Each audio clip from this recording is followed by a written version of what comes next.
ओम नमो भगवते वासुदेवाय। ओम नमो भगवते वासुदेवाय। ओम नमो भगवते वासुदेवाय। ओम नमो भगवते वासुदेवाय। ओम नमो भगवते वासुदेवाय। ओम नमो भगवते वासुदेवाय। ओम अज्ञानतिमिरान्धस्य ज्ञानाञ्जनशलाकया चक्षुरुन्मिलितं येन तस्मै श्रीगुरुवे नमः। श्रीचैतन्यमनोभीष्टं स्थापितं येन भूतले स्वयं रूप कदा मह्यं ददाति स्वपदान्तिकम्। वन्देऽहं श्रीगुरो श्रीयुतपदकमलं श्रीगुरुन् वैष्णवांश्च श्रीरूपं साग्रजातं सहगण रघुनाथान्वितं त्वं सजीवं साद्वैतं सावधूतं परिजनसहितं कृष्णचैतन्यदेवं श्रीराधा कृष्णपादां सहगण ललिता श्रीविशाखान्वितांश्च। हे कृष्णा करुणा सिंधु दीनबंधु जगतपते गोपेश गोपिका कांता राधा कांत नमोस्तुते। कांचन गौरांगी राधे वृंदावनेश्वरी वृषभानुसुते देवी प्रणमामि हरिप्रिये। वाञ्छाकल्पतरुभ्यश्च कृपा सिन्धुभ्य एव च पतितानां पावनेभ्यो वैष्णवेभ्यो नमो नमः। जय श्री कृष्ण चैतन्य प्रभु नित्यानंद श्री अद्वैत गदाधर श्रीवासादि गौर भक्तवृंद। हरे कृष्णा कृष्णा कृष्णा हरे हरे हरे राम राम हरे हरे। हरे कृष्णा। सबका बहुत बहुत स्वागत है।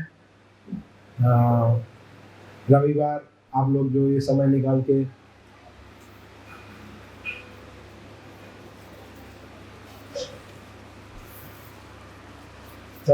आप लोग आए हैं और स्पेशली इतने अच्छे वातावरण में,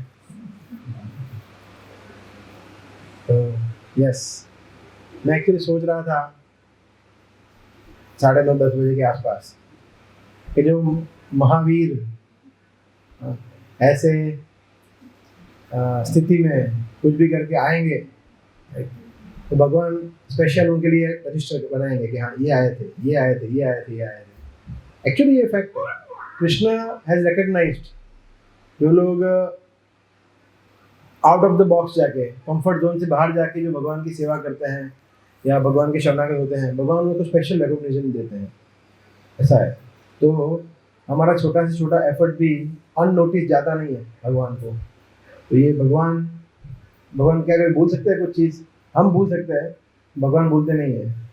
सो we all are really appreciate कि आप सभी लोग एक्चुअली बहुत ही खराब वातावरण है, बहुत ही धुआंधार बारिश हो रही है और मुझे 1-2 लोगों का फ़ोन भी आया, वो निकल गए थे। मैं बोले इतने पानी भर गए हैं कि आ नहीं पाए, वापस जा रहे हैं। तो कोई बात नहीं, नेक्स्ट वीक 2-3 प्रोग्राम और उसमें आ सकते हैं। तो यस, तो अभी कौन सा बड़ा फेस्टिवल आ रहा है? जन्माष्टमी। तो हम लोग सोच रहे थे कुछ जन्माष्टमी पे चर्चा करें। भगवान कृष्ण और उसके पहले बलराम जयंती भी आएगा, तो बलराम जी और कृष्ण। भगवद गीता के 4थे अध्याय में एक श्लोक आता है जो बहुत ही सुंदर श्लोक है। आप लोग मेरे पीछे दोहरा सकते हैं, बहुत ही इजी है, शब्द बहुत ही इजी है, ठीक है। कृष्ण से जन्म कर्म च मे दिव्यम, जन्म कर्म च मे दिव्यम, एवं यो वेत्ति तत्त्वतः, एवं यो वेत्ति तत्त्वतः, त्यक्त्वा देहं पुनर्जन्म, त्यक्त्वा देहं पुनर्जन्म, नैति मामेति सो अर्जुन, नैति माम एति सो अर्जुन। यस, तो 9वां श्लोक के 4थे अध्याय का, जिसमें कृष्ण कह रहे हैं, बहुत ही सरल है समझना, कि जन्म और कर्म, जन्म मतलब जन्म और कर्म मतलब कर्म, जन्म कर्म, च मतलब एंड, तो जन्म और कर्म दोनों, में मतलब मेरा, कृष्ण कह रहे हैं मेरा क्या है, दिव्यम, दिव्य है, साधारण नहीं है, ट्रांसेंडेंटल। और फिर एवं, इस तरह से, यो जो व्यक्ति, वेत्ति मतलब जानना, वेत्ति मतलब जानना, वेद शब्द से आता है, वेद मतलब ज्ञान, और वेत्ति मतलब जो जानता है, ऐसा थर्ड पार्टी, तो वेत्ति आता है। वेत्ति तत्वतः, तत्वतः मतलब परफेक्ट नॉलेज में, एज इट इज, कोई भी चेंज मॉडिफिकेशन प्लस माइनस के बगैर, जैसे है वैसे ही। फॉर एग्जाम्पल, ये इसको क्या बोलते हैं, ग्लास, तो ये तत्वतः है, तो ग्लास मतलब ग्लास ही है और कुछ नहीं है। मतलब घड़ा जैसा लग रहा है, मटका लग रहा है, ये सब कॉन्कॉक्शन है। तो कृष्ण जो गीता में बोल रहे हैं, या कृष्ण का जो स्वभाव है, जन्म है, कर्म है, जिसको हम एज इट इज जानते हैं, कृष्ण बोल रहे ऐसे व्यक्ति को। तो फर्स्ट हाफ में कृष्ण क्या कह रहे हैं कि मेरा जन्म और कर्म जो कि दिव्य है, जो व्यक्ति इसको तत्वतः जानता है, एज इट इज जानता है, उसके साथ क्या होगा वो बाद में बता रहे हैं। क्या बता रहे हैं, त्यक्त्वा मतलब त्यागना, क्या त्यागना, देहम, इस शरीर को त्यागना है, नहीं त्यागना है, कभी ना कभी त्यागेंगे, मगर वो अच्छा नहीं है, मुझे भी क्या बात कर रहे हैं आप, उसको मत याद दिलाइए, जब होगा ना देखा जाएगा। पर जब भी त्यक्त्वा देहम, देह को त्याग करने के बाद पुनर्जन्म, पुनर्जन्म भी होता है, मगर कृष्ण बोलते हैं अभी नहीं होगा, न इति नैति, पुनर्जन्म नहीं होता है, तो क्या होता है, माम इति, मेरे पास आता है वो, हे अर्जुन, मतलब अर्जुन के माध्यम से हम सबको बता रहे हैं। तो बहुत ही ईजी है समझना, राइट। तो अगर पुनर्जन्म नहीं लेना है तो फिर अलग बात है, तो फिर, मगर ये सब जो ताम झाम किया है, प्रसादम बनाया है इन्होंने, जो स्वीट बनाया है, प्रसादम बनाया है, रिकॉर्डिंग हो रहा है, कीर्तन किया है, वो सब किसके लिए है, पुनर्जन्म नैति के लिए है, पुनर्जन्म के लिए नहीं है ये। तो हमारे संस्था में डे 1 से जब आपको पकड़ा, किसी न किसी भक्त ने पकड़ा होगा आपको, क्यों पकड़ा था, कि आपको पुनर्जन्म से बचाना है, इसलिए पकड़ा था, ये गोल है। तो फैक्ट यही है, प्लेन फैक्ट यही है, सीधा सत्य यही है। पुनर्जन्म अगर करना है तो फिर उसके लिए भक्ति योग नहीं है, उसके लिए भगवद गीता नहीं है, उसके लिए हमारी संस्था इस्कॉन नहीं है, उसके लिए भगवान का हरिनाम कीर्तन श्रवण वो सब नहीं है, नवदा भक्ति नहीं है। अगर पुनर्जन्म नहीं करना है, वास्तव में अपना हित इच्छा है, तो उसके लिए सब कुछ है। तो ये कभी ना कभी हमें समझना होगा। हम आपको थोड़ा जल्दी बता रहे हैं, अभी आप लोग 2-3 महीने जुड़े हैं, हम बहुत जल्दी बता रहे हैं। कुछ लोग 2-3 जन्मों के बाद भी समझते हैं शायद, तो कुछ लोग कुछ महीनों के दिनों के बाद भी समझ जाते हैं। तो समझदार जो होता है उसको सिर्फ विचार काफ़ी होता है, ऐसा बोलते हैं ना, तो समझदार है वो समझ जाता है कि हाँ, हमने जो 6 दिन पूरा किया वो ऐसा ही था ना, वो एकदम फास्ट फॉरवर्ड था, पूरा सब कुछ बोल दिया, जो हमारे पास खजाना सब खाली कर दिया, टोकरी, बोला ये है जो है वो, अभी आपको जो करना है करो, यथा इच्छसी तथा कुरु। जैसे कृष्ण ने भी अर्जुन को बोला कि मैंने पूरा गीता खोल दिया है, विमृतेन अशेषेण, उस पर कॉन्टेम्पलेट करो अर्जुन, सोचो मैंने जो बताया है 18 अध्याय में, और फिर जो इच्छा है, जो इच्छा तुम्हारी हो वैसे करो। उसी तरह से हमने भी जो 6 दिन में सीखा, अभी भी जो सीख रहा है, उसके बाद सोचना है कि क्या करना है क्या नहीं करना है। ठीक है, तो अभी हम आज का चर्चा करेंगे तो ये तो क्लियर है, यहाँ पे कोई है जिसको पुनर्जन्म लेना है, वापस यहाँ पे आना है संसार में दुखी होने के लिए। तो जी चाइना में कभी भी नहीं गया, नेक्स्ट लाइफ चाइना में चाहिए, चलेगा। मगर हाँ, एक चाइना में मिल जाएगा आपको, जो इच्छा भगवान देंगे, मगर एक सिर्फ प्रॉब्लम है, जरूरी नहीं है कि मनुष्य जीवन मिले, मछली का भी मिल सकता है, फिर वो मछली निकाल के मार के आपको खा जाएंगे। चाइना में तो क्या नहीं खाते वो लोग, है ना, कीड़े मकोड़े सब खा जाते हैं, तो वो भी बन सकते हैं, या फिर अमेरिका, यूरोप। तो पुनर्जन्म लेना तो बुद्धिमता नहीं है। सो हम समझे किस तरह से, तो ये तो तय है कि आप सभी लोग चाहते हैं कि पुनर्जन्म ना हो, तो उसके लिए अभी हमें समझना पड़ेगा कि भगवान के कर्म और जन्म कैसे दिव्य है, तो उस पर हम थोड़ी चर्चा करेंगे 40-45 मिनट्स, ठीक है। तो जन्म के बारे में पहले चर्चा करते हैं। तो अभी आप लोग बताइए, दूसरा माइक है ललित प्रभु। चलेगा।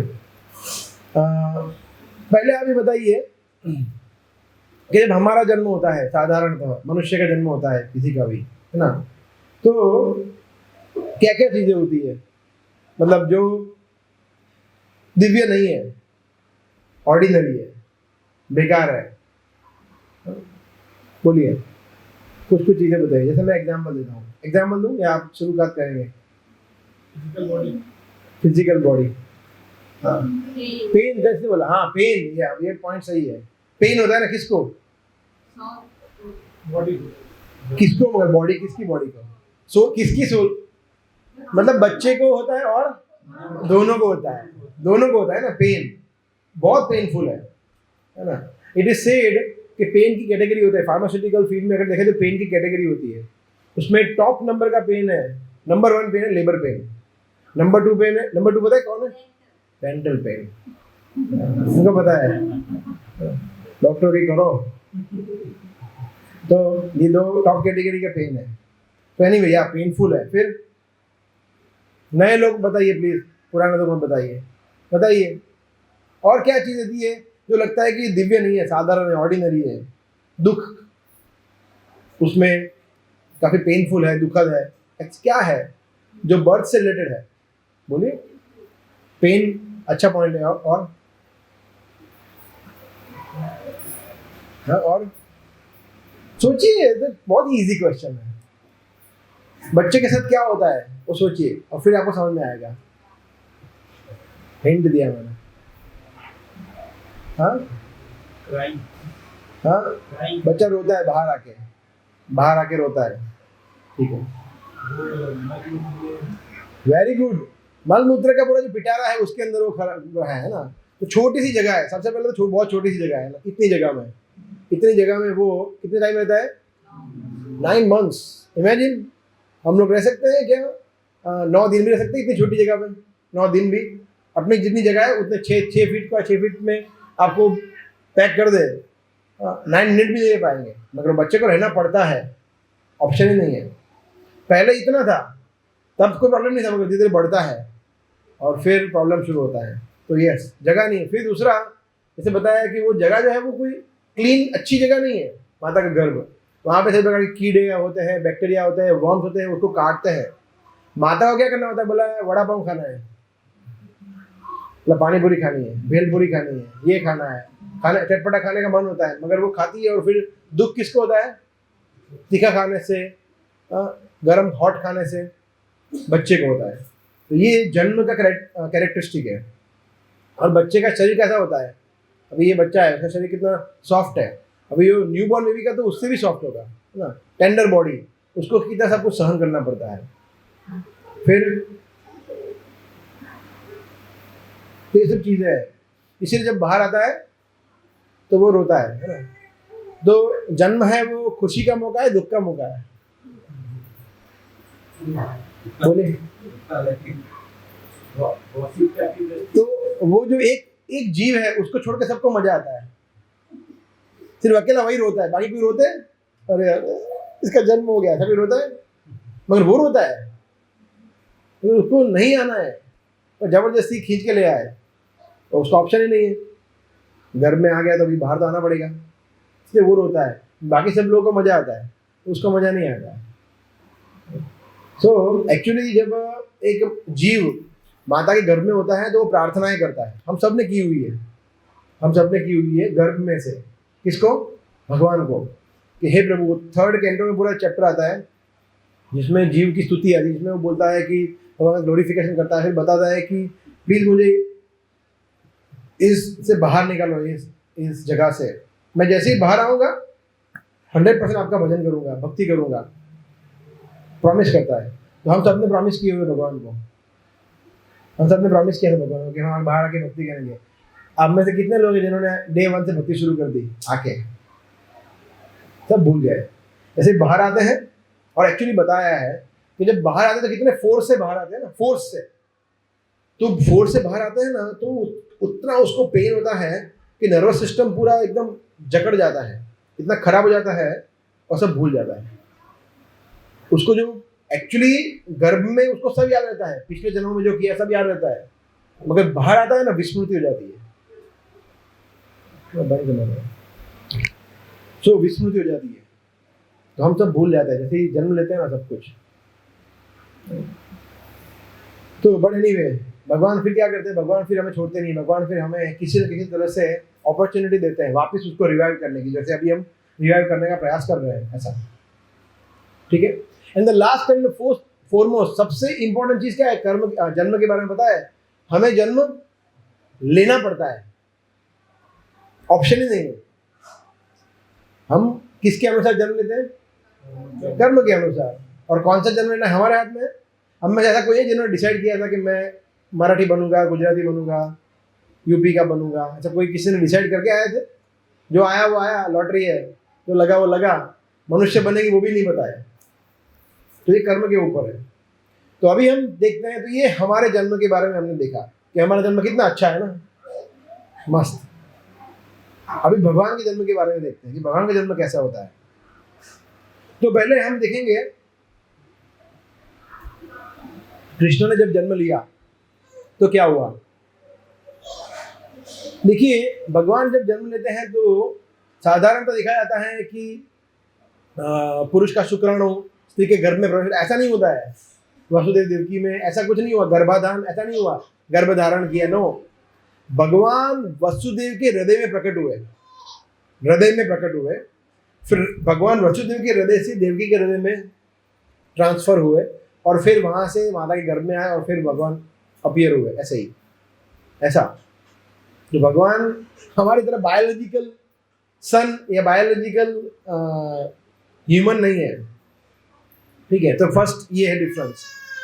दूसरा कि जब भगवान का जन्म लिया तो पूरा जेल जो था प्रकाशित हो गया, मतलब एवरीथिंग वाज इल्यूमिनेटेड, मतलब चारों ओर से, क्योंकि कृष्ण आए तो भगवान के अंदर इतनी ज्योति है, एक्चुअली ब्रह्म ज्योति है, वो भगवान से ही निकलती है। So everything was so bright, right. और जो देवतागण थे, इंद्र, चंद्र, वरुण, शिवजी, दुर्गा, जो भी आप देवतागण ले लीजिए, गणपति, वो सब प्रार्थना करने के लिए आए। भगवान जो कि और भगवान जन्म लिया उसके पहले जब माता के घर में थे, तब देवकी के घर में जब भगवान थे, आई थिंक 10th कैंटो जो है, 10वां स्कंद भागवतम का जो पूरा कृष्ण लीला है, उसमें 3rd चैप्टर है भगवान का जन्म। तो उसके पहले या ऐसा कुछ स्तुति है देवताओं की, 2nd चैप्टर है या आई डोंट रिमेम्बर, जिसमें सभी देवतागण स्तुति करते हैं किसकी, भगवान जो कि घर में है, माता के घर में, उनकी स्तुति करते हैं। तो ये है भगवान कृष्ण, ठीक है। फिर जब भगवान प्रकट हुए, उसके पहले भगवान जब छोटे बालक के रूप में आए, उसके पहले कौन से रूप में आए, विष्णु रूप में आए, नारायण रूप में, चतुर्भुज रूप में। और भगवान ने बातें भी की उनसे, देवकी वसुदेव से। हमारे साथ ऐसा होता है, किसी माता के साथ ऐसा हुआ था, भगवान प्रकट हुए, बातें किया, ऐसा हुआ हॉस्पिटल में भगवान आए नहीं होता है ना ऐसा। सो देवकी वसुदेव स्पेशल है, they are so exalted devotees. So भगवान ने उनसे उनको बताया उनका आइडेंटिटी क्या है, देवकी और वसुदेव, कि आप कौन हैं, ये बताया। तो भागवतम का ये कृष्ण बुक से थोड़ा मैं पढ़ूंगा।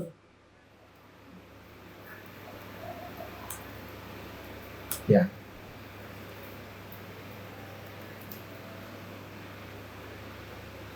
anyway, लंबा है और मेरे पास इंग्लिश में है, तो मैं सिर्फ उसका सारांश बता देता हूँ आपको। हिंदी में कृष्ण बुक है, we have Hindi Krishna book. या तो आगे बढ़ते हैं, तब तक तो भगवान इस तरह से बातें किया उनसे, और फिर उनको बताया कि आप कौन थे। फिर भगवान छोटे रूप में आ गए। अभी भगवान छोटे रूप में आते हैं तो वो कैसे होते हैं और हम कैसे होते हैं। सबसे पहले तो हम क्या करते, रोते हैं। भगवान रोए नहीं थे, बिल्कुल रोए नहीं थे। कंस रोया था, भगवान नहीं रोए थे।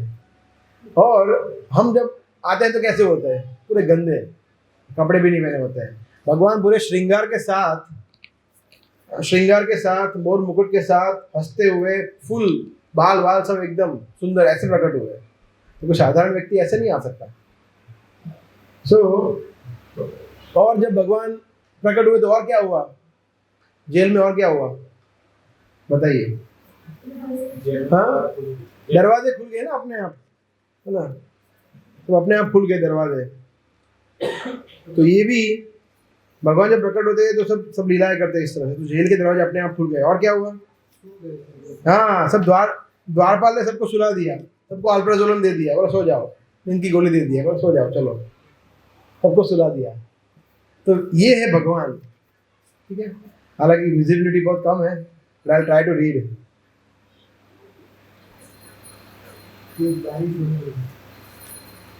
हाँ, यहाँ पे या वहाँ पे? अच्छा, ओके। मैंने कहा यहाँ हुई या? हाँ, वहाँ पे बारिश होने लगी, वो तो ठीक है। बारिश तो साधारण वस्तु है, तो यहाँ पे भी होती है ना। बट ये सब चीज़ें बहुत इंपॉर्टेंट है। हाँ, देखिए 3 पैराग्राफ है, थोड़ा लंबा है, बट मैं थोड़ा फास्ट पढ़ूंगा। तो यहाँ पे भगवान माता देवकी से बात करते हैं। देवकी और वसुदेव पहले प्रार्थना करते भगवान को, फिर उसके बाद उनकी प्रार्थना सुनकर श्री भगवान ने उत्तर दिया, हे माता, स्वयंभू मनु के कल्प में मेरे पिता वसुदेव एक प्रजापति के रूप में थे जिनका नाम सुतपा था और आप उनकी पत्नी पृष्णी थी। तो देवकी और वसुदेव जी ने उनके फर्स्ट अवतार के बारे में या फर्स्ट आइडेंटिटी के बारे में बता रहे हैं। स्वयंभू मनु जो कि फर्स्ट मनु है, ब्रह्मा जी के एक दिन में 14 मनु आते हैं। तो ये पूरा डिटेल में अभी हम नहीं जाएंगे। तो मनु मतलब जहाँ से हम सब जानते हैं मनुष्य, मानव जाति, मनु जो हमारे परम पिता है या प्रजापति बोल सकते हैं ऐसा। स्वयंभू मनु के समय पे प्रजापति थे, उनका नाम था सुतपा, और उनकी पत्नी उनका नाम था पृष्णी। तो पृष्णी और सुतपा उन्होंने बहुत तपस्याएं की। उस समय ब्रह्मा ने प्रजा बढ़ाने की इच्छा से आपको संतान उत्पन्न के लिए कहा। थोड़ा आगे बढ़ते हैं। हाँ, आपने अपनी इंद्रियों को वश में करते हुए कठोर तपस्या की। दोनों ने वर्षा, वायु, कड़कती धूप जैसे भौतिक नियमों के सारे प्रभाव को सहन किया और इस तरह से हृदय निर्मल हो गया आपका, और वगैरह वगैरह। हाँ, तपस्या करते हुए आप वृक्षों के नीचे भूमि पर गिरी हुई पत्तियों मात्र का आहार करते थे। तो जैसे पत्ते खाते थे, वो भी गिरे हुए सूखे पत्ते। ऐसी तपस्या की थी उन्होंने, वसुदेव और देवकी ने, जब वो सुतपा और पृष्णी थे तब। फिर भगवान प्रसन्न हुए, और कब तक उन्होंने तपस्या की पता है? देवताओं के 12,000 वर्ष तक। वे देवताओं का एक दिन यहाँ कितना होता है पता है? यहाँ का 6 मंथ होता है, 6 महीना हमारा। ऐसे 365 दिन जब होते हैं, मतलब इंटू 2, बिकॉज रात्रि भी होती है, वो देवता का एक वर्ष। ऐसा 12,000 वर्ष, मतलब कहीं कहीं हजारों करोड़ों वर्ष तक उन्होंने तपस्या की हमारे।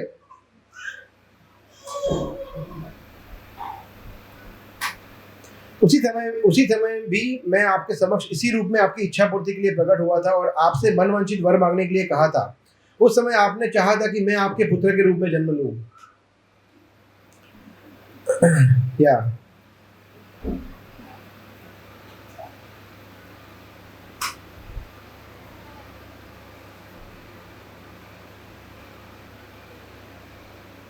श्री भगवान चाहते तो पृष्णी तथा सुतपा को तुरंत मुक्ति प्रदान कर सकते थे, किंतु अपने विभिन्न अवतारों के लिए उन्हें इसी भौतिक जगत में बनाए रखना श्रेष्ठ समझा, जैसे कि आगे वर्णन किया जाएगा।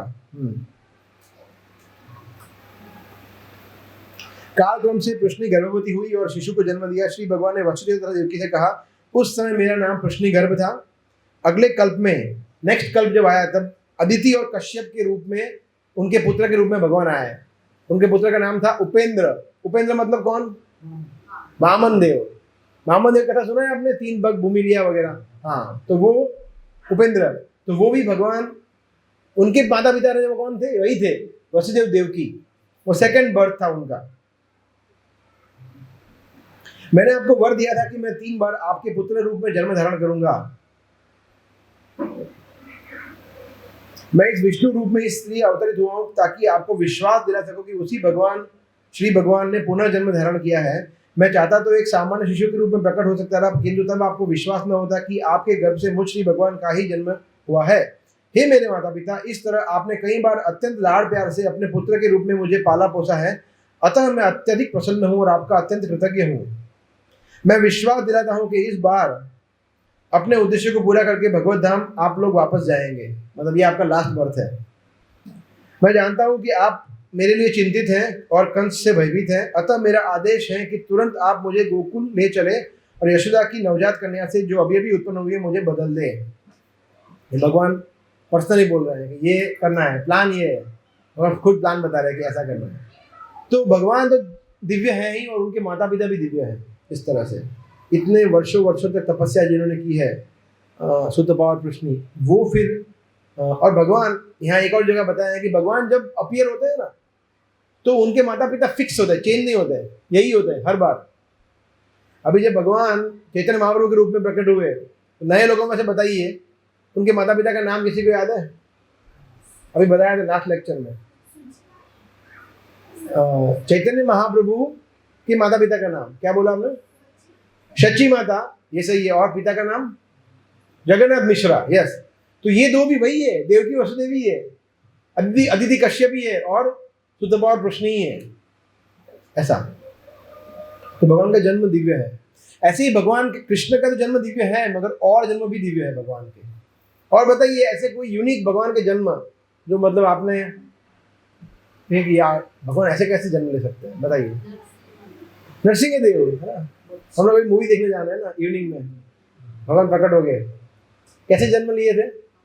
खंबे में। यहाँ खंबा है कोई? यहाँ तो नहीं है, नहीं, बट समझिए कि यहाँ पे भगवान यहाँ से प्रकट हो जाए तो सोचिए ऐसे भगवान खंबे में से प्रकट हो सकते हैं।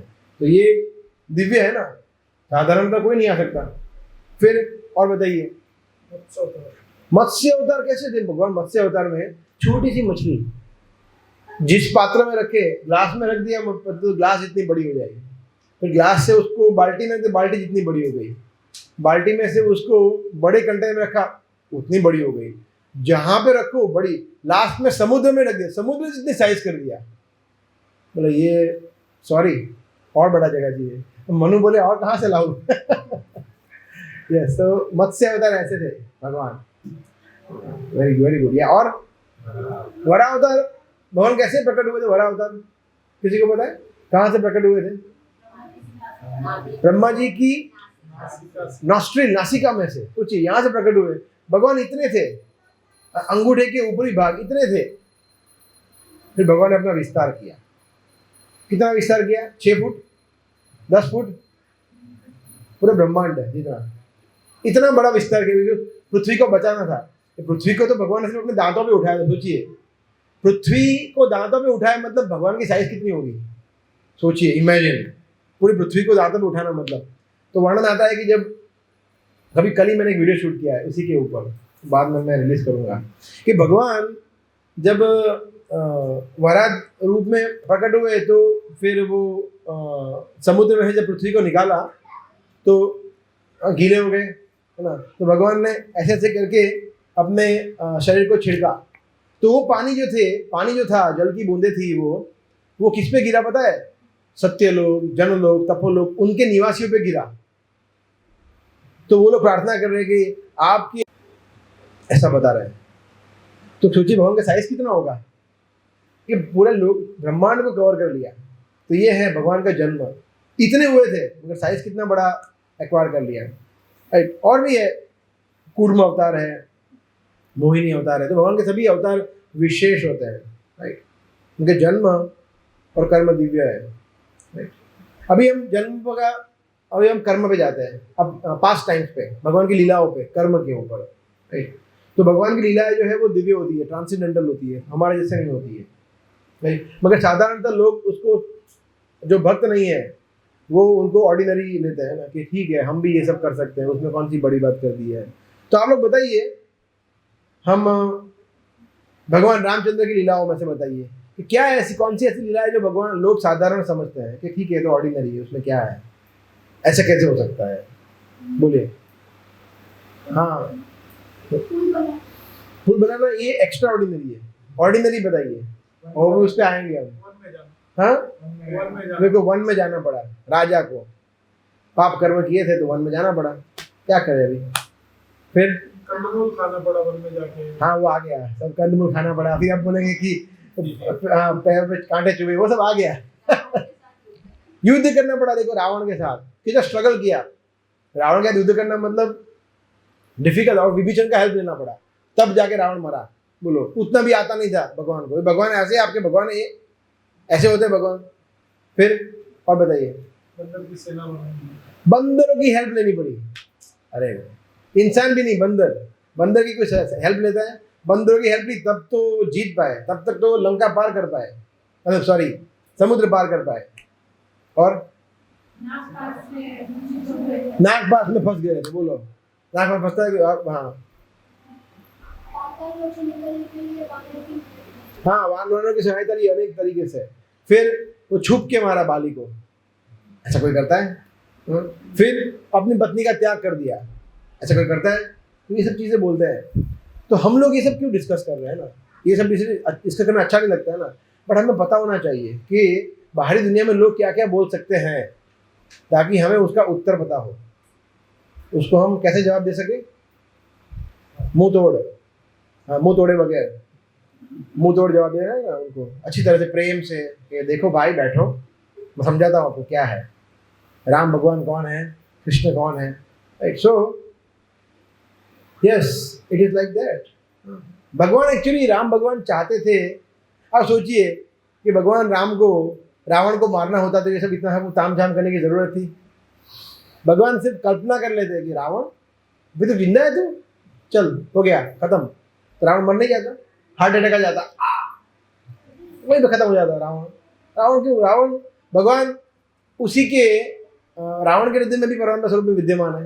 रावण को आत्महत्या भी करवा सकते थे कि रावण मर जा, ऐसी प्रेरणा भी दे सकते थे, कुछ भी कर सकते थे भगवान, ऑल पावरफुल। पर भगवान चाहते थे, सोचिए ऐसा हुआ होता तो हमें मजा आता, रामायण की लीला पास्ट टाइम्स हम इतना आनंद से हम गुणगान कर पाते, भगवान हनुमान जी को ग्लोरीफाई कर पाते, जटायु को ग्लोरीफाई कर पाते, विभीषण को, भरत को, उनके भक्तों को उनकी महिमा कैसे बढ़ा पाते हैं। इसलिए भगवान को सब करना था, लीला करनी थी, इसलिए ये पूरा रामायण रचित हुआ, उन्होंने लीला की।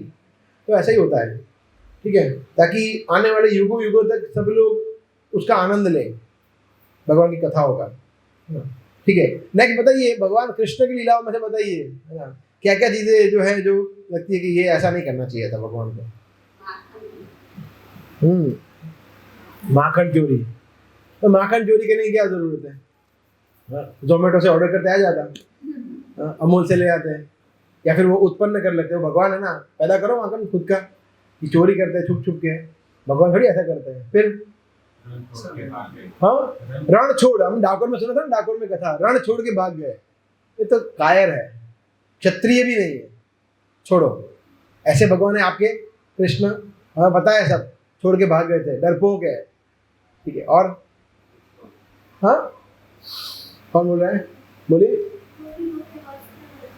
हाँ कौन बोल रहा है? हाँ, तो ये भी कोई ठीक है, गोपियों के वस्त्र हरण करना, ये भी अनैतिक है, इमोरल है। और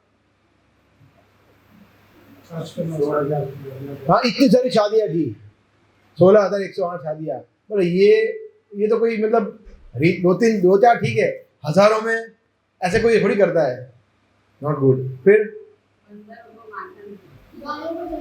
गायों को चरा देते, बोलो गायों को चराना ये कोई काम है? सही बात है, गायों को चराना ये तो कोई साधारण सा काम है, कोई भी ग्वाले चराते हैं, मतलब ये भगवान ऐसा काम करते हैं? यस। फिर हाँ, अपहरण किया रुक्मिणी का, सुभद्रा को बोला तो अपहरण में हेल्प किया, ये सब चीजें कर रहे हैं। और रासलीला, हाँ बोलो, हाँ बोला ऐसे भगवान देखो पाप किए थे, पाप तो देखो भाई, कर्म किसी को छोड़ता नहीं है, चाहे ऐसे लोग यूट्यूब में मोटिवेशन कितने लोगों ने सुना है ऐसा, अच्छा है नहीं सुना है, मत सुनना, किसी कोई मत सुनना, तो फालतू लोग बोलते हैं कि देखो भाई कर्म किसी को छोड़ता नहीं है, चाहे राम हो कृष्ण हो, सबको कर्म का लेखा जोखा तो भुगतना पड़ता है, बजाओ ताली। तो फालतू चीजें बोलते रहते हैं लोग, राइट, सब कर्म किसी को छोड़ता नहीं। देखो राम भगवान के साथ ऐसा किया ना, हुआ ना ऐसा सब, तो कृष्ण के साथ तीर मारा ना, तीर से मर गए, तो ये सब चीजें, गुड पॉइंट। और रासलीला, दूसरों की पत्नियों के साथ आधी रात में नृत्य करना, ये थोड़ी कोई मतलब ठीक ठाक है चीज़ है। तो ये सब चीज़ें बोलते हैं। तो इसको हम कैसे समझे कि ये सब चीज़ें दिव्य है? ठीक है, वहाँ एक एक करके समझते हैं। पहला क्या बोला? माखन चोरी।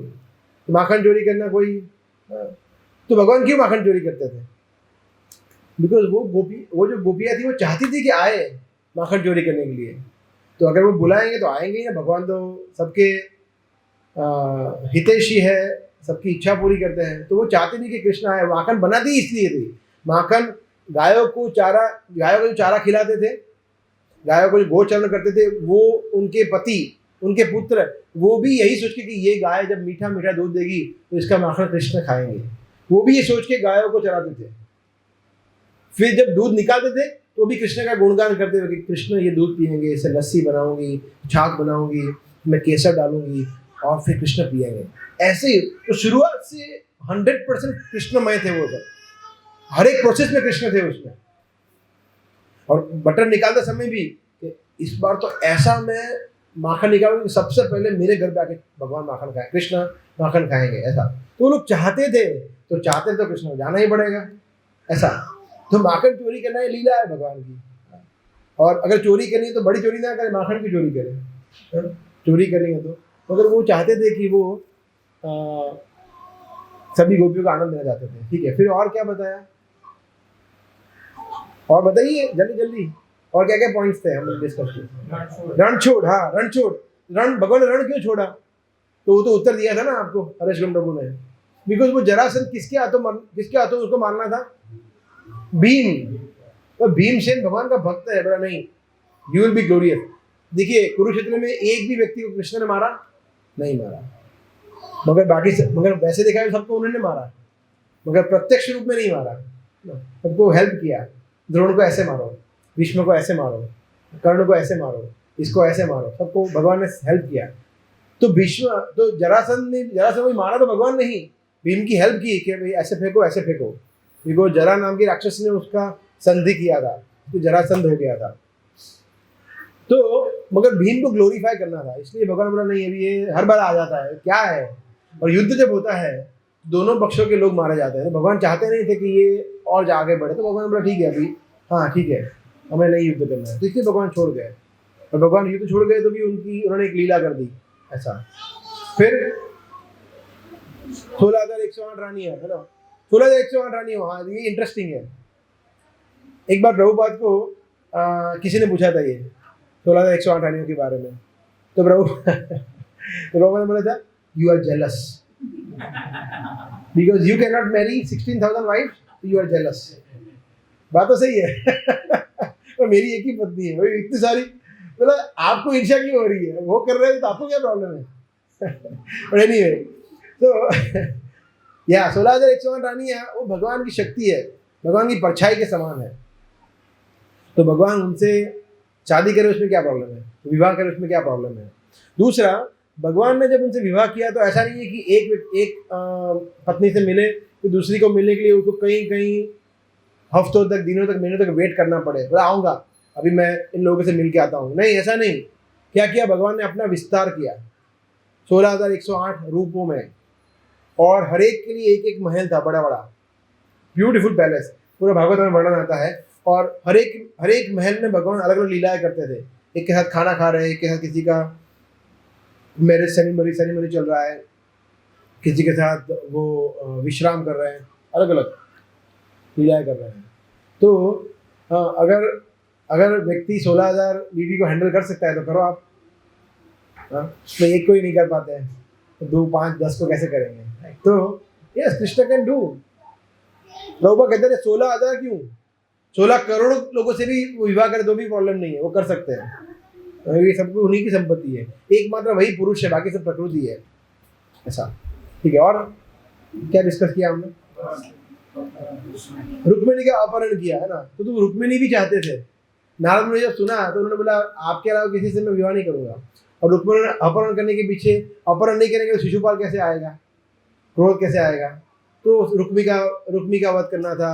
फिर वो क्या नाम है वो आपका, एकलव्य, उसका वध करना था, सबको मारना था। सब एक साथ भगवान ने सब अरेंज कर दिया। तो ये सब चीज भगवान करते हैं। भगवान और भगवान जब ये लीलाएं करते हैं तो भगवान सब लोग मोहित हो जाते हैं, मोहित। इट इज सेड यद यांचा जन मोहिनी, कि भगवान सबको मोहित करते हैं। लोग सब, ब्रह्मा जी भी मोहित हो गए। सोचिए आप, ब्रह्मा जी बोल रहे हैं कि ये भगवान है। एक्चुअली जब हमने अभी अगासुर का वध किया उसमें चर्चा किया था ना हमने, कि भगवान क्या क्या करते थे। बच्चे ऊपर पक्षी उड़ रहे हैं ना, तो उसकी परछाई आएगी, परछाई नीचे, तो परछाई के पीछे भागते थे। सॉरी, परछाई के पीछे भागते थे कि परछाई को पकड़ने के लिए। फिर क्या करते थे, पक्षियों की नकल करते थे, बंदरों की नकल करते थे, इस तरह से। सो ब्रह्मा जी बोले ये भगवान है। जूठा खेल, एक दूसरे के मुंह से जूठा खा निकाल के खा लेते थे। बोले ये कोई कैसे कर सकता है, ये तो बहुत ज्यादा हो गया, ये गड़बड़ है, ये भगवान नहीं हो सकते, कोई और है। ब्रह्मा जी भी मोहित हो गए। फिर बछड़े चुराए उन्होंने, और पूरा लीला हुआ। फिर ब्रह्मा जी ने प्रार्थनाएं की वगैरह। सो यस, तो भगवान ये सब लीलाएं करते हैं ताकि हम उसका आनंद ले सकें। कृष्ण लीला, राम लीला, और भी भागवतम की जो भी लीलाएं हैं सब, तो उनकी लीलाएं ट्रांसेंडेंटल है। कुछ लोग ये भी बोलते हैं कि भगवान ने नरसंहार कर दिया, महाभारत में करोड़ों करोड़ लोगों को मरवा दिया। तो अर्जुन बेचारा सही बोल रहा था, पर नहीं करना है युद्ध। बोला करो। क्यों गीता बोला, क्यों उकसाया अर्जुन को, इतने सारी स्त्रियों को विधवा बनाया, बच्चों को अनाथ बनाया। ऐसे देखा जाए तो बात तो सही है, प्रॉब्लम तो हुआ, बट जरूरी था या नहीं था, ये सोचना है। अगर नहीं किया होता तो अधर्म का राज्य हो जाता। दुर्योधन, धृतराष्ट्र, दुशासन, कर्ण, ये सब अधर्मी थे, सब पूरे अधर्म के साइड में बैठे हुए थे। तो वो लोग अगर फलते फूलते तो कैसे चलता। भगवान बोल रहे मैं तो इसी के लिए आता हूँ, धर्म संस्थापनार्थाय। तो धर्म की स्थापना करने के लिए भगवान को ये करना ही पड़ा, है ना। जैसे कुछ लोग बोलते हैं भगवान ने अलग अलग, ठीक है करवाया तो करवाया, मगर चीटिंग क्यों किया युद्ध में, बहुत सारे चीटिंग किया, झूठ बुलवाया, ये किया वो किया। युधिष्ठिर महाराज झूठ बुलवाया ना, आपको पता है, कितने लोगों को पता है स्टोरी, द्रोणाचार्य का वध वाली स्टोरी सबको पता है। वेरी गुड, हाँ, तो हम उस पर नहीं जाएंगे। तो अश्वत्थामा जो हाथी था उसको मरवा के बोला भीम को कि अभी अनाउंस करो, और द्रोणाचार्य ने सुना। फिर युधिष्ठिर महाराज ने बोला, युधिष्ठिर महाराज को बोला कि हाँ बोलो, मर गया। युधिष्ठिर महाराज ने बोला क्या झूठ बोल रहा है, लाइफ में कभी झूठ नहीं बोला। तो भगवान ने बोला झूठ बोलो, उन्होंने बोला कि झूठ नहीं बोलना है। तो भगवान ने बोला बोलो, कोई बात नहीं है, मैं बोल रहा हूँ ना। तो पहले 2-3 सेकंड में हो जाए कि मैं बोलूँ या ना बोलूँ, बोलूँ या ना बोलूँ। बोला ठीक है। फिर बोला कि हाँ अश्वत्थामा गया, तो धीरे से बोल दिया पता नहीं है, नर है या कुंजर है, नर है या हाथी वो पता नहीं है, ऐसे धीरे से बोल दिया। ठीक है। तो ये कहा गया है कि जब युधिष्ठिर महाराज का रथ था, रथ वो जमीन पे नहीं चलता था, उनका रथ विशेष था क्योंकि वो धर्मनिष्ठ थे, धर्मराज थे। उनका रथ जमीन से 2-3 फुट ऊपर चलता था। पर जब ये हुआ किस्सा तो वो जमीन पे आ गया। लोग क्या बोलते हैं, देखो कर्म किसी को छोड़ता नहीं है। झूठ बोला ना अश्वत्थामा के बारे में, इसलिए ये हुआ। तो उसकी वजह से हुआ ये नहीं। जब भगवान ने बोला कि झूठ बोलो, तो उन्होंने सोचा कि झूठ बोलूं या ना बोलूं, भगवान पे डाउट किया, इसकी वजह से उनको ये कर्म लगा। भगवान ने बोला कि इसको खत्म करो, झूठ बोलो, जो भी करो। कृष्ण जो बोलते हैं आंख, अगर कृष्ण बोले कि कूद जाओ इस पे, तो कूदना ही नहीं कूदना है, कूदना है ना। जैसे फॉर एग्जाम्पल एक अच्छी स्टोरी है कि भगवान की वाणी पे विश्वास की। एक बार एक व्यक्ति था, वो ट्रैकिंग करने गया था, ट्रैकिंग है ना, पहले मैंने बताई होगी, शायद आपने सुनी होगी। ट्रैकिंग करने गया था तो, और ऊंचाई पे चला गया माउंटेन पे, और हाथ फिसल गया। और एक्चुअली दूसरा एक प्रॉब्लम ही था कि बहुत ज़्यादा ठंडी थी उस समय पे, बहुत ज़्यादा ठंडी थी, मतलब ऑलमोस्ट माइनस, सोचिए -20, -30, -40, कहीं ऐसे यूरोप या ऐसी कोई जगह पे था। तो ट्रैकिंग करते करते उसका हाथ फिसल गया। तो फिर ऐसे ऐसे, और पूरा पिच डार्क अंधेरा था, उसको दिख नहीं रहा था। उसके हाथ में कुछ आ गया, डाली वाली आ गया, तो हाश बच गया। मगर उसको पता था कि मैं ऐसी सिचुएशन में रहूंगा तो ही मर जाऊंगा, आई नीड शेल्टर क्विकली, बहुत ठंडी है। तो भगवान को प्रार्थना किया कि भगवान प्लीज बचा लो मुझे। तो आकाशवाणी हुई, हाथ छोड़ दो, क्या बड़ी मुश्किल से तो हाथ पकड़ा है कुछ, और छोड़ दोगे तो बिल्कुल मर जाऊंगा। तो उसने हाथ नहीं छोड़ा, विश्वास नहीं किया भगवान पे। फिर सुबह हो गई तो कुछ लोग आए, बोले ये कौन लटका है, सुबह लटका हुआ था और फ्रीज होके ऐसे ही मर गया वो। परंतु वो जो लटका था उसके 2 फीट नीचे जमीन थी, वो लैंड ही करने वाला था। भगवान ने बोला छोड़ दो, छोड़ा नहीं, विश्वास नहीं किया, मर गया। अगर वो छोड़ दिया होता तो बच जाता, लैंड कर देता और कहीं पे उसको शेल्टर मिल जाता, आश्रय मिल जाता। तो ये है, तो भगवान जो बोले वो कर देने का है ना। तो आप भी करेंगे, ठीक है। तो आपके पास आपको लगता है भगवान आपको बोलेंगे आके, इतने शुद्ध है हम, भगवान प्रकट होंगे कि राहुल प्रभु मैं आ गया, ये करना है आपको, या भाविन प्रभु, अमित प्रभु, आशुतोष प्रभु, योगेश प्रभु आपको ये करना है, ऐसा बोलेंगे भगवान आके? माता जी आपको ये करना है, नहीं बोलेंगे। तो भगवान कैसे बोलेंगे? हाँ, शास्त्रों से बोलेंगे और वैष्णव के द्वारा बुलवाएंगे, भक्तों के द्वारा बुलवाएंगे, ये करना है ना। श्री राम प्रभु आपको बोलेंगे कि प्रभु जी बात सही है मगर ये आप ठीक नहीं कर रहे हैं। तो अरे 25 साल से कर रहा हूँ, आप कौन होते मुझे बताने के लिए? ये भगवान बुलवा रहे हैं उनके माध्यम से। वो बोल रहे हैं कि अभी आप थोड़ा एक राउंड और बढ़ा सकते हैं तो अच्छा है। बोला आपको पता है मेरा क्या क्या प्रॉब्लम है? क्या प्रॉब्लम है? क्या प्रॉब्लम है? तो जब हम भक्त हमें कुछ भक्ति में आगे बढ़ने के लिए अनुकूल चीज बोलते हैं तो हमें ये समझना चाहिए कि ये भगवान बुलवा रहे हैं उनसे, बिकॉज भगवान हमारे सामने कभी प्रकट नहीं होंगे। कृष्ण कहते हैं योग माया समावृत, तो मैं हमेशा आच्छादित रहता हूँ, मैं अभक्तों के सामने प्रकट नहीं होता हूँ। तो हम भी अभक्त ही है, अभी भक्त नहीं बने हैं, भक्त बनने का प्रयास कर रहे हैं, इसलिए भगवान हमारे सामने प्रकट नहीं होंगे कभी भी। मगर भगवान हो सकता है, देखिए भगवान 3 तरीके से हमें आदेश दे सकते हैं। पहला प्रत्यक्ष, फेस टू फेस, जो पॉसिबल है अभी हमने देखा नहीं है। दूसरा है भगवान स्वप्न में आकर आदेश दे सकते हैं, स्वप्न में आकर, ये हो सकता है, ये भी बहुत दुर्लभ है, बहुत रेयर है। तो अगर आपके स्वप्न में भगवान आए तो क्या करना है? सुनो सुनो गाँव वालों, कल भगवान प्रकट हुए थे हमारे स्वप्न में, ऐसा बोलने का, डंडेरा पीटने का नहीं, सीक्रेट रखना है उसको। फिर नेक्स्ट टाइम भगवान कभी नहीं आएंगे अगर ऐसा ढिंडोरा पीटा तो कि मैं कितना महान हूँ या मैं कितनी महान हूँ। अगर ऐसा होता है तो अपने पास ही रखिए, किसी को बताइए नहीं, मगर जनरली ऐसा नहीं होगा। तीसरा है भक्तों के माध्यम से बोलते हैं भगवान, ये होगा हमारे साथ, ये होगा। तो ये 3 तरीके से भगवान हमारे साथ कम्युनिकेट करते हैं, ठीक है।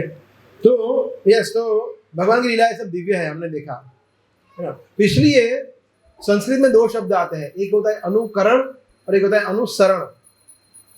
अनुसरण, अनुकरण, अनुसरण, इसका मतलब क्या है? कौन बताएगा? अनुकरण अनुसरण का मतलब क्या है? किसी को पता है? हाँ, अनुकरण मतलब कॉपी करना, कॉपी करना है ना, कॉपी करना। बच्चे करते हैं ना अनुकरण, जैसे हम मोबाइल देखते हैं तो बच्चे क्या करेंगे? तुरंत माला करने बैठ जाएंगे, है ना? नहीं करेंगे। आप माला करेंगे तो ही बच्चे माला करेंगे। आप बुक खोल के पढ़ेंगे तो वही तभी वो पढ़ेंगे। आप मोबाइल देखेंगे तो बच्चे मोबाइल देखेंगे ना, तो आप जो कर रहे हो मैं करूँगा, राइट? ऐसा। तो अनुकरण मतलब कॉपी करना, अनुसरण मतलब फॉलो करना, उनको फॉलो करना, जो वो बता रहे हैं, जो कह रहे हैं उनको करना, है ना। जैसे जनरली देखा जाए तो एक बच्चा किसको फॉलो करता है? माता पिता को फॉलो करता है, ठीक है।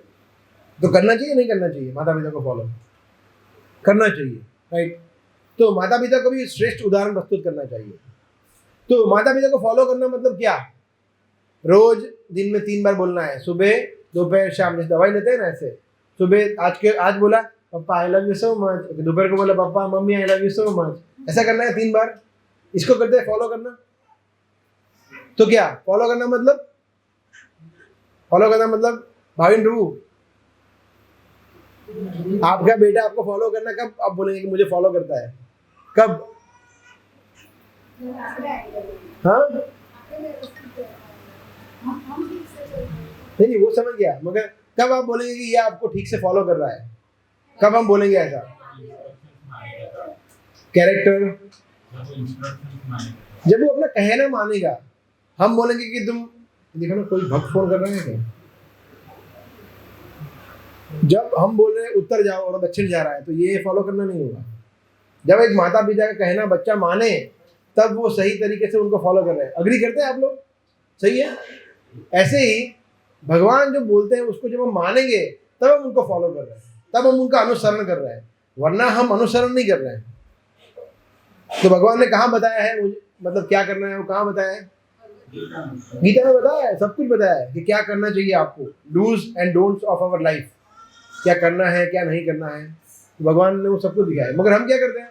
हम करते हैं कि नहीं, भगवान ने जो कहा है वो नहीं करेंगे, भगवान ने जो किया है ना वो करेंगे, मजा आएगा, है ना।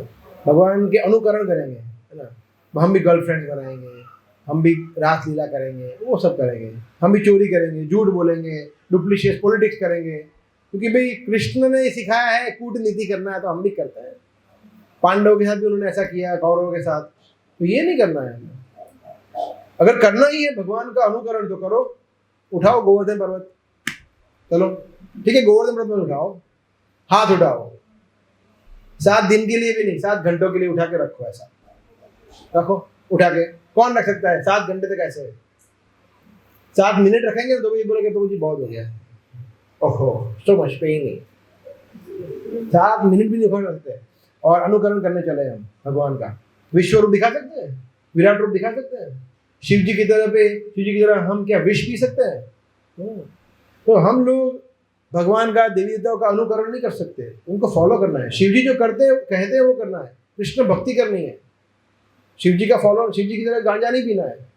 शिव जी गांजा पीते नहीं है, हालांकि लोग ऐसा बोलते हैं तो शिव जी भी देखो ये सब करते हैं, नशा करते हैं वो उनको नशा करना इसलिए शिव जी को माध्यम बनाते हैं, ठीक है ना, शिव जी के नाम पे बिल फाड़ते हैं।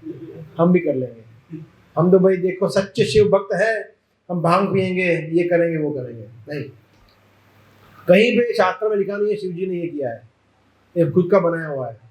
शिव जी परम वैष्णव है, वैष्णव ऐसा संभव कैसे कर सकते हैं ऐसा, right. So similarly Krishna also, so it's will finish in 5 minutes.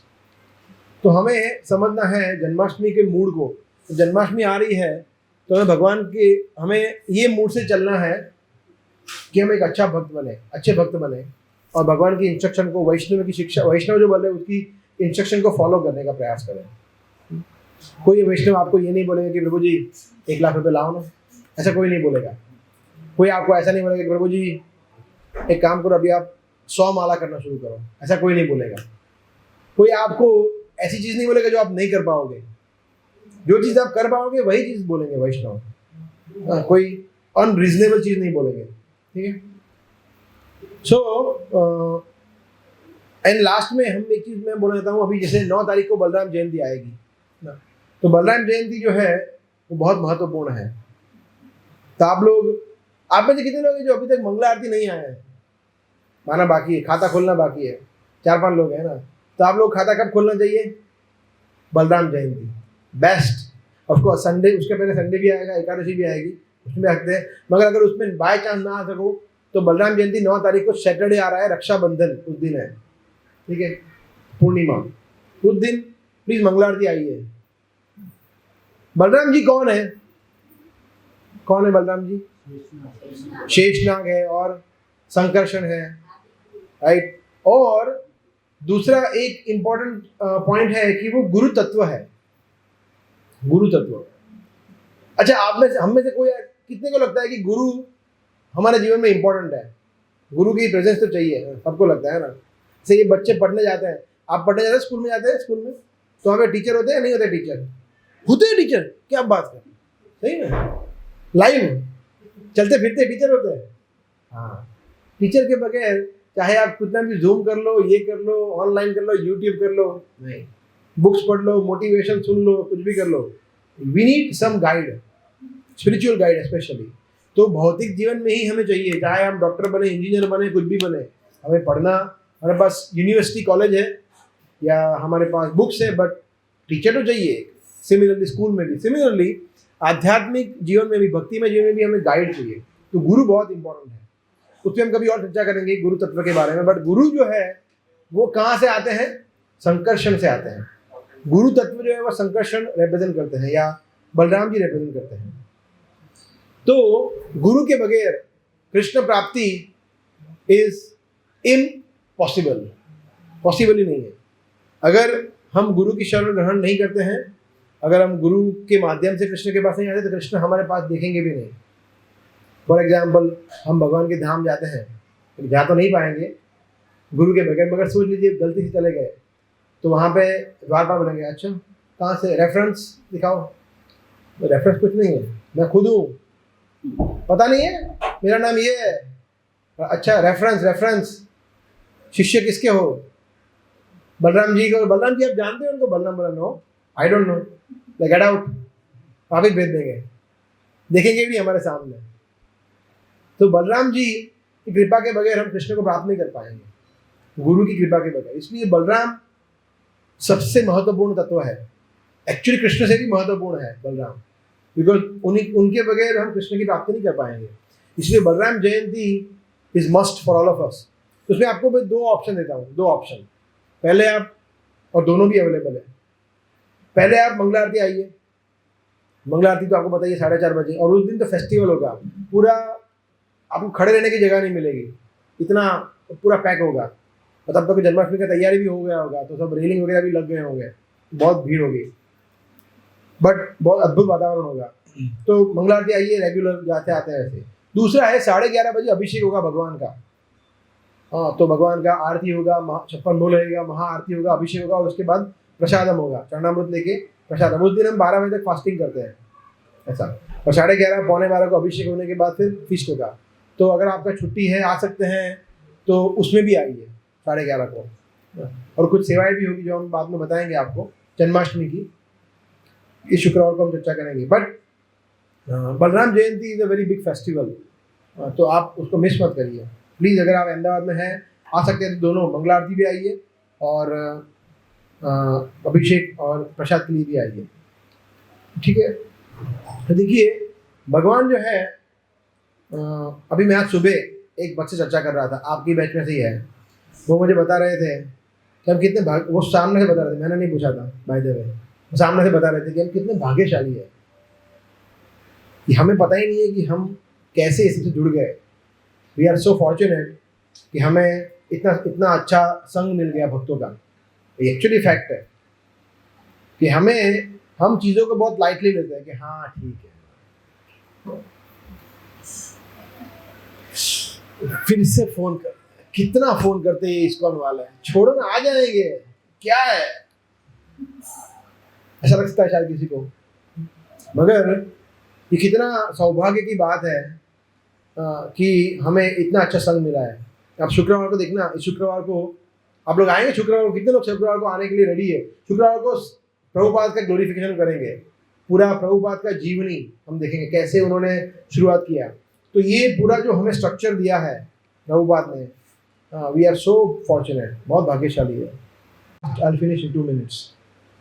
कि भगवान कृष्ण जो है वो वैकुंठ में आपको क्या लगता है, बहुत खुश है या दुखी है? बताइए, कितना लगता है भगवान बहुत खुश है, बहुत आनंद में है? किसी को नहीं लगता है भगवान आनंद? यस, भगवान आनंद में। कितने लगता है भगवान दुखी है? 4 लोग लगता है। बाकी लोग अभी भी सोच रहे हैं क्या बोलूं हाँ या ना। तो एक्चुअली भगवान दोनों है, सुखी भी है और दुखी भी है। सुखी है बाकी भक्तों के साथ, और दुखी है हमारे बगैर। दुखी है, बहुत दुखी है भगवान। समझिए, भगवान ना करे मगर किसी का बच्चा खो जाए, है ना, छोटा बच्चा, तो वो बोलेगा हाँ छोटा है, चलो अभी मैं आराम से मोबाइल देखूंगा, ऐसा बोलेगा वो या बोलेगी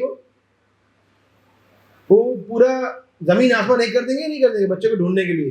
तो कहाँ गया उसके, तब बोलेंगे कि बाहुबली 3 आ गया, ट्रेलर लेटेस्ट रिलीज, देखना है, देखेगा वो। बोला भाड़े में गया बाहुबली, मेरा बच्चा कहाँ है? भगवान का ऐसा ही है, सेम सिचुएशन। भगवान को आनंद नहीं मिल रहा है हमारे बगैर, बिकॉज हम बिछड़े हुए भगवान से। तो हम चाहते हैं भगवान को, कितने लोग चाहते हैं भगवान को आनंद आनंद देना चाहते हैं कि भगवान को आनंद देना चाहिए। हाँ, तो क्या करना पड़ेगा उसके लिए? नाम जप, हाँ, सेवा, वैष्णव संग, बट अल्टीमेट जो इन्होंने बोला वो वहां जाना पड़ेगा ना भगवान के धाम। पुनर्जन्म नैति मामेति, इसलिए तो बोल रहे हैं वो, क्योंकि उनको खुश होना है, उनको सुखी होना है। क्योंकि क्यों बोले? ये तो गीता में कृष्ण, देखिए गीता में अर्जुन को बोलना क्या था, पर्पस क्या था गीता बोलने का? लड़ो, यही था ना। तो इसमें ये सब बोलने की क्या जरूरत है? पुनर्जन्म, ये भक्ति योग, कभी आपको मुझे कभी कभी सोचना कि ये सब बोलने की क्या जरूरत है? अर्जुन को बोले थे, अर्जुन मैं कृष्ण हूं ना, तुम मुझे मानते हो ना? यस आई रिस्पेक्ट यू, युद्ध करो, चलो चुपचाप युद्ध करो। ओके कृष्ण, होता है ना, ये भी हो सकता था।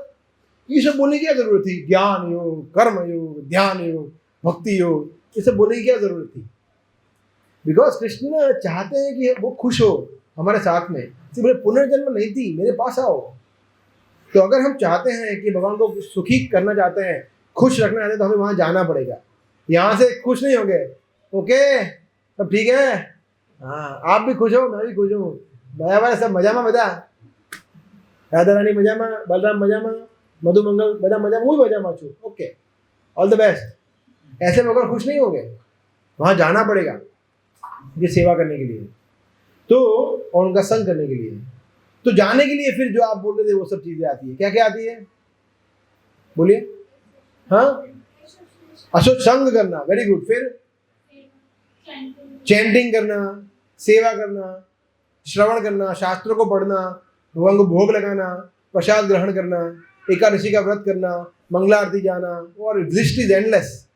मगर ये लिस्ट एंडलेस है, मगर उसमें बहुत आनंद है। तो भगवान की भक्ति में ये दो चीज है। भगवान के धाम जाने के बाद तो परम आनंद मिलने ही वाला है, प्रोसेस में भी आनंद है, ये कहीं नहीं होता है। देखिए हम कोई भी आप चीज करें, जैसे बच्चे पढ़ाई करते हैं, जब रैंक आता है, टॉप रैंक, तो आनंद आता है, तो पढ़ाई में आनंद नहीं आता है। बोला ये क्या बैठा दिया, वो आनंद नहीं होता है कि चलो पढ़ूंगा, ऐसा नहीं। वो जबरदस्ती बेचारा पढ़ता है ना, माही मजबूरी में पढ़ना पड़ता है, मतलब पढ़ना तो पड़ेगा ना। पढ़ने में आनंद नहीं है, प्रोसेस में, जर्नी में आनंद नहीं है। प्राप्त करने के बाद थोड़ा आनंद मिल सकता है, हालांकि वो भी आनंद नहीं है। तो गिनो, जैसे कोई बहुत मेहनत करता है बिजनेस सेटअप करने के लिए, है ना, राहुल प्रभु सेटअप करने में बहुत मेहनत लगती है ना, उसमें आनंद नहीं है, स्ट्रगल ही स्ट्रगल है। उसके बाद आनंद मिलेगा ये सोच के स्ट्रगल करते हैं लोग, मगर वो प्रोसेस में आनंद नहीं है बिल्कुल। मगर भक्ति एक मात्र ऐसी चीज है, उसमें प्रोसेस में भी आनंद है और गोल में भी आनंद है। आनंद ही आनंद है, दुख है ही नहीं।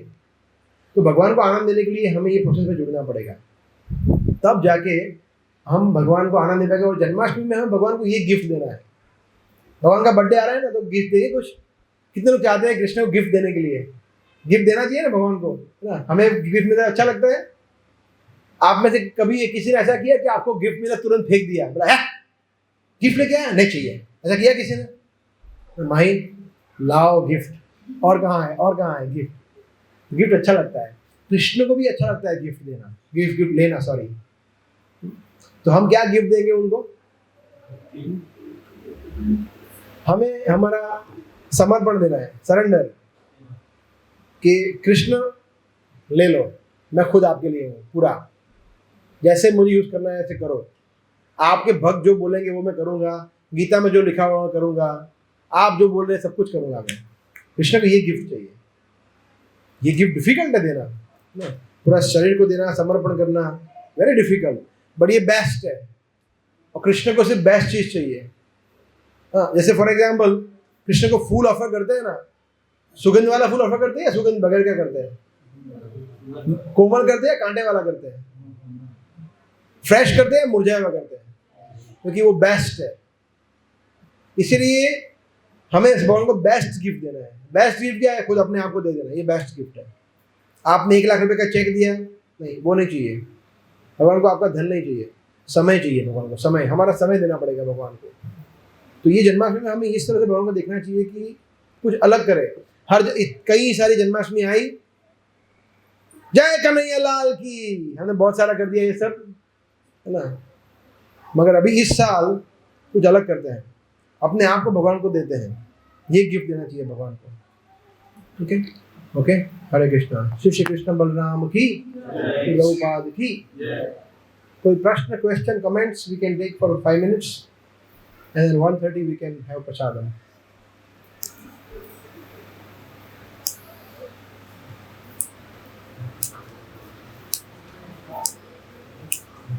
मतलब ये अभी जैसा कोई वो आ रहा है उनको सिक्योरिटी एंगेजमेंट में बोल दी। Yes, कोई प्रश्न, किसी कोई comment? No question, no comments. You have question? हाँ पूछोगे? बलराम की तो हम भूल लगते हैं। हाँ जैसे उनकी कोई पिक्चर अगर हम देखें हाँ तो उन्होंने कोई शिष्य बनाया तो लेकिन बनाया वीडियो नहीं करते। हाँ हाँ, या तो बोल रहे बलराम जी गुरु तत्व है, मगर उन्होंने शिष्य तो कोई बनाए नहीं ना। यस, देखिए बलराम जी जो है वो गुरु तत्व है इन द सेंस भगवान का प्रथम विस्तार है। प्रथम विस्तार जब, हाँ, जो जिन लोगों को पता नहीं है, कृष्ण जब अपना विस्तार करते हैं तो सबसे पहले वो बलराम जी उनमें से निकलते हैं। बलराम जी, तब कोई नहीं होता है, ब्रह्मा जी भी नहीं होते हैं, शिव जी भी नहीं होते हैं, कोई नहीं होता है, महाविष्णु भी नहीं होता है, कोई नहीं होता है, सिर्फ Balram. First expansion of Krishna is Balram. फिर बलराम में से फिर और लोग निकलते हैं, चतुर्व्यूह निकलते हैं, फिर वगैरह वगैरह, फिर आगे आते हैं 3 विष्णु निकलते हैं, महाविष्णु, और फिर उसमें से ब्रह्मा जी, और इस तरह से। सो बलराम जी जो है वो प्रथम विस्तार है, मतलब ज्ञान के स्रोत, शक्ति के स्रोत, प्रेरणा के स्रोत, भक्ति के स्रोत, सब वही है, सब वहीं से निकलता है। तो सोचिए फॉर एग्जाम्पल नरेंद्र मोदी है, नरेंद्र मोदी के सबसे नज़दीक कौन रहता है? तो पर्सनल असिस्टेंट या सेक्रेटरी जो भी बोलते हैं उनको, वही रहता है। तो उनको अप्रोच करने के लिए पहले उनसे अपॉइंटमेंट तो लेनी पड़ेगी, उनसे फ़ोन पे बात करनी पड़ेगी, कुछ करना पड़ेगा। सिमिलरली भगवान कृष्ण को ऊपर पहुँचने तक बलराम जी का शेल्टर लेना पड़ेगा। तो बलराम जी जो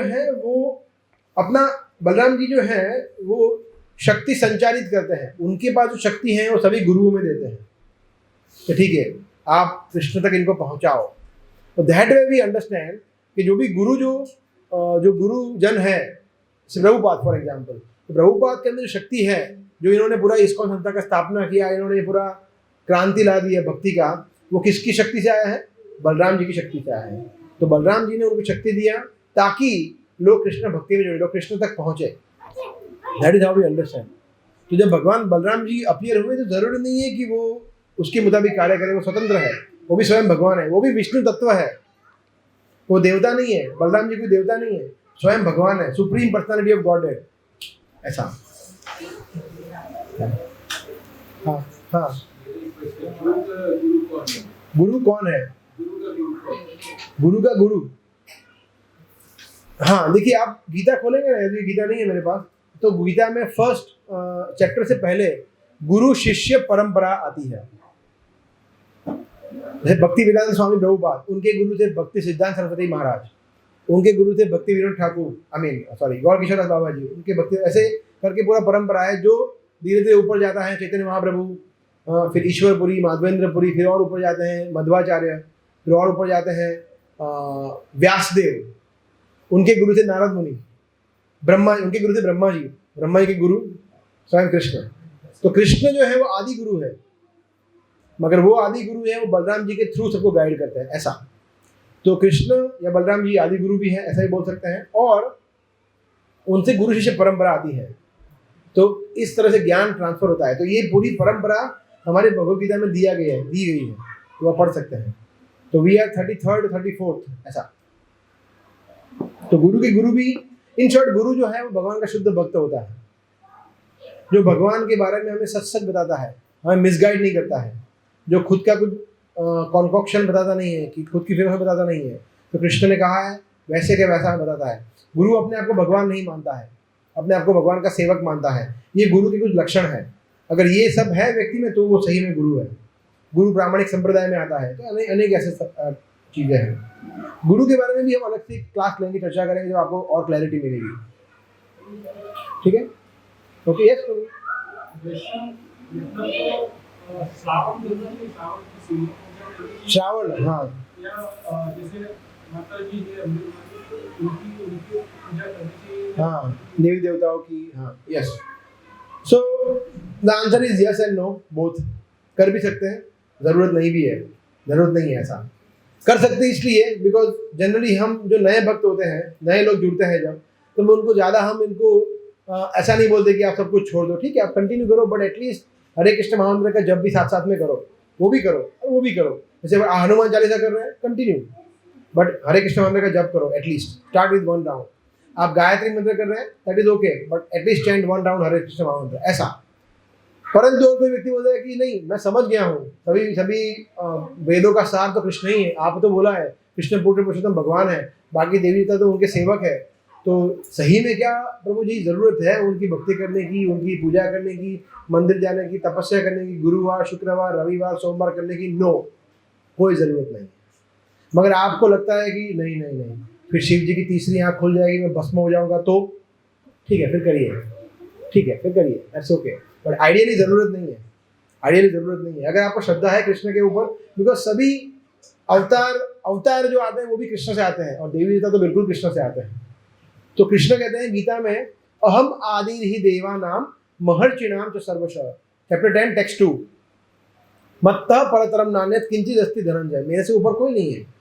तो कृष्ण है वो असमूर्ध्व है, उनके ऊपर भी कोई नहीं है, उनके समान भी कोई नहीं है। असम ऊर्ध्व, सम मतलब समान, ऊर्ध्व मतलब ऊपर, सब उनके नीचे आते हैं। इसलिए देवी देवताओं की पूजा करने की ज़रूरत नहीं है। हालांकि हम ज़्यादा इस टॉपिक को ज़्यादा डिस्कस नहीं करते आपके साथ, बिकॉज ठीक है आपकी श्रद्धा है, आप कर रहे हैं, हम उसको डिस्टर्ब नहीं करना चाहते हैं। बट जब आगे जाके आप समझेंगे कि नहीं बात तो सही है, फिर आप उसको छोड़ सकते हैं, प्रॉब्लम नहीं है। कोई शनिदेव, कोई गणपति या कोई दुर्गा देवी त्रिशूल नहीं निकालेगा चिंता में, फिर कुछ नहीं होगा, शनि की पनौती लगेगी, ऐसा कुछ नहीं होगा। कृष्ण सब कुछ ठीक कर सकते हैं। एक्चुअली वो लोग खुश हो जाएंगे, सुखी हो जाएंगे, या आपसे संतुष्ट हो जाएंगे। अच्छा अब जाके ये समझा कि अच्छा मेरी शरण में नहीं आना है भाई, इनकी शरण में जाओ, डायरेक्ट वाया वाया क्यों जा रहे हो, अविधि पूर्वकम गीता में बताया गया है, तो ऐसा नहीं करना है, डायरेक्टली जाना है, तो ऐसा ठीक है। टू ओके, ठीक है, thank you very much, Hare Krishna.